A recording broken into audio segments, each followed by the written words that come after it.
नमस्कार, आप देख रहे हैं स्वराज पोस्ट और मैं हूं प्रिया राज आप सभी के साथ। जहां बिहार के चुनावी घमासान के बीच आज एक अलग ही माहौल दिल्ली में देखने को मिला। जी हां, जहां राजनीति के साथ ही दिखा आध्यात्मिकता का संगम। दिल्ली सिविल लाइंस में युवा चेतना प्रमुख रोहित कुमार सिंह द्वारा आयोजित सिंदूर महायज्ञ में पहुंचे केंद्रीय मंत्री जीतन राम मांझी। यह आयोजन स्वामी अभिषेक ब्रह्मचारी जी के संरक्षण में देश के प्रगति, विश्व शांति और गरीब कल्याण के उद्देश्य से किया गया था। इस मौके पर केंद्रीय मंत्री जीतन राम मांझी भी मौजूद नजर आए। कार्यक्रम पहुंचते ही युवा चेतना प्रमुख रोहित कुमार सिंह ने केंद्रीय मंत्री जीतन राम मांझी का गर्मजोशी से स्वागत भी किया। इस मौके पर केंद्रीय मंत्री जीतन राम मांझी ने भी अपनी बात लोगों के बीच रखी, जो काफी भावुक था। आइए उनके बयान को सुनते हैं, क्या कुछ कहते हैं। रोहित सिंह जी जो युवा चेतना के संयोजक हैं, बड़े प्रिय और बड़े हमारे लिए सराहनीय शख्स हैं और यहाँ पर उपस्थित सत्यभूषण जैन जी, हेम अग्रवाल जी, प्रताप शाही जी, रंजीत चौधरी जी एवं उपस्थित अन्य साधु संत सभी लोगों को मैं प्रणाम करता हूँ। सब लोगों से मैं आशीर्वाद मांगता हूँ। हमारे मुखारबिंद से कोई बात ऐसी निकले, मैं अपने को किंचित असमर्थ समझ रहा हूँ। जब स्वयं महाराज अभिषेक जी उपस्थित हों, दर्जनों यहाँ पर जीवन को तपाए तपस्वी साधु संत यहाँ उपस्थित हों और इन तपस्वियों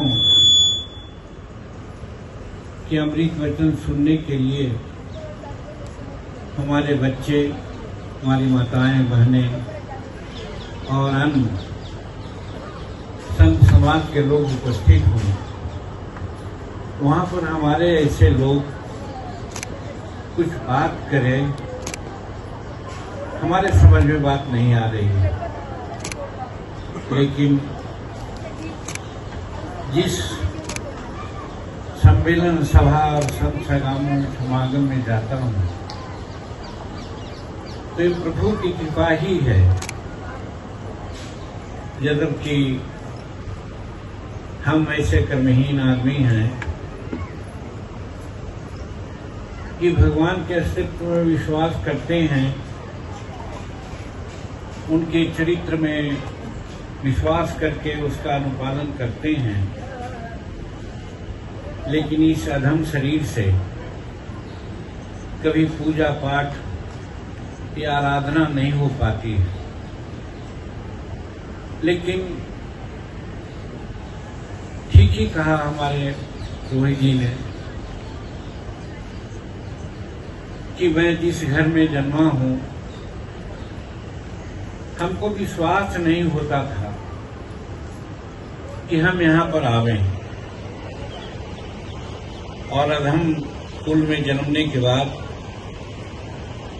मन में जो चेतनाएं होती है, हमारे मन में भी एक हीन भावनाएं प्रवाहित होती रहती थी। इसका एक और उदाहरण, जब मैं मुख्यमंत्री के पद से इस्तीफा दिया या हटाए गए और माननीय प्रधानमंत्री नरेंद्र मोदी जी से 2 महीना बाद मिलने आए, हमारे मुखारबिंद पर किसी प्रकार का कोई ऐसा क्लेश नहीं दिखा। तो धन्य है नरेंद्र मोदी जी। कहा, मांझी जी मैं आपसे सीखता हूँ। कहा, क्या हुजूर, क्या सीखते हैं आप? तो उन्होंने कहा कि you are always in a smile mood, खुदा तुम हंसते रहते हो। तब हमने कहा, हुजूर बचपन में इतनी दुश्वारियां हमने सही है कि कष्टों से हमने मित्रता कर ली है,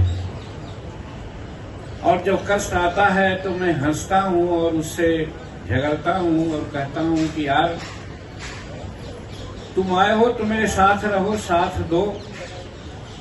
और वही भावना आज यहाँ तक लाया प्रधानमंत्री जी कि मैं आपके चरण कमल में आपके समक्ष कुर्सी पर बैठा हुआ हूँ। फिर ये कहा कि हम मांझी टाइप के लिखते हैं,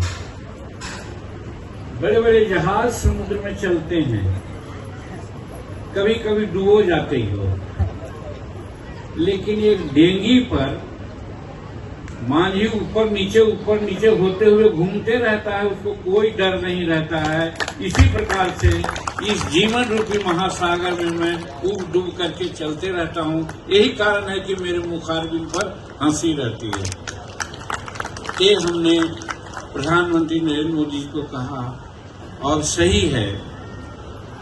अनेक कष्ट आए, कष्ट मैं कहूंगा तो हमारे आंख में ही आंसू आ जाते हैं, दूसरे को तो कहने की बात क्या है। साथ ही अभिषेक ब्रह्मचारी और रोहित कुमार सिंह ने भी जनता को संदेश दिया। पुण्य कर कमलों से इस महायज्ञ के आज तृतीय दिवस के संध्याकालीन सत्र का शुभारंभ हो रहा है। थोड़ा प्रकाश शाही जी आप भी मंच पर आइए।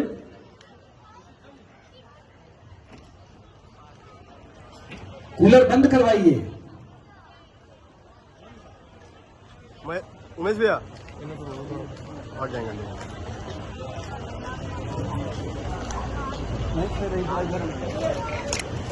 बोलिए ललिता माता की, भारत महतारी की, ललिता माता की, भारत महतारी की, ललिता माता की, भारत महतारी की, ललिता माता की, भारत महतारी की, ललिता माता की, भारत महतारी की, ललिता माता की। निखिल जी विद्यार्थियों से आग्रह कीजिए अपना स्थान ग्रहण करें, जिन्होंने अपने जीवन में हर हार को जीत में बदलने का संकल्प लिया और गरीबों के लिए, पिछड़ों के लिए और हम जैसे साधारण पृष्ठभूमि में जिनके माँ बाप का नाम कोई स्वर्णिम अक्षर में नहीं लिखा गया है, हम साधारण पृष्ठभूमि से निकलकर दिल्ली में आपके सन्मुख खड़े हैं। ऐसे आम नौजवानों की आवाज, उनके कष्ट को समझने वाले जीतन राम मांझी हम लोगों के बीच हैं। मैं आग्रह करूंगा, श्री रंजीत चौधरी जी बिहार के रहने वाले हैं, दरभंगा के नेहरा गांव के हैं, भगवती के उपासक हैं। माता का जो भजन आप गाते हैं उस भजन से मंच और नीचे बैठे सब लोगों का अभिनंदन हो, फिर हम लोग इस संध्याकालीन सत्र को प्रारंभ करेंगे। श्री रंजीत चौधरी जी। अग्रवाल जी, हेम अग्रवाल जी, हमको पटना में बहुत बड़ा कार्यक्रम हमने किया था, यही कुमकुम अर्चना। 1000 महिला एक बार बैठती थी, 2 शिफ्ट में कार्यक्रम होता था। उस कार्यक्रम में माननीय मांझी जी भी आए, तो हमने इनसे कहा कि हमको गया में भी करना है, भगवती मांगल नगर, उनका स्तन भाग वहाँ गिरा हुआ है, तो किंग ऑफ गया आप बैठे, हमको क्या करना चाहिए? तो ये कहे कि कार्यक्रम होगा। तो इनकी छोटी बेटी है पुष्पा जी, तो उनको इन्होंने लगाया और वहाँ महिलाओं की एक बड़ी टीम खड़ी हो गई और हम लोग वहाँ कार्यक्रम में करते रहे और मांझी जी उसको देखते रहे। समय समय पर अपने सुपुत्र जो मंत्री हैं बिहार सरकार में, उनको पुष्पा जी रोज थी, माननीय मांझी जी, मैंने परिवार के किसी न किसी सदस्य को 3 दिन भेज के उस पूरे जग का संरक्षण किया और सरलता का परिचय दिया। और जब भी हम इनसे मिलते हैं तो ये कहते हैं कि हम तो पूजा करते नहीं हैं और ज्यादा मंदिर जीवन का सार मानकर आपने महतात से दिल्ली का सफर तय किया और पिछले 45 वर्षों के जीवन में लाखों करोड़ों लोगों के जीवन को आपने बदलने का जो आंदोलन चलाया, उससे बिहार को और देश को बहुत बड़ा लाभ प्राप्त हुआ। मैं अनुरोध करना चाहूंगा बड़ी विनम्रता के साथ पूज्य स्वामी अभिषेक ब्रह्मचारी जी महाराज से कि आपका आशीर्वचन हम सबों को प्राप्त हो। स्वामी जी द्वारा आशीर्वाद दिया जा रहा है। आध्यात्मिक वातावरण में हुआ यह महायज्ञ देश में सद्भाव, शांति और संपूर्ण का संदेश देता है। तो फिलहाल के लिए हमारे साथ बनी रहिएगा स्वराज पोस्ट पर। धन्यवाद।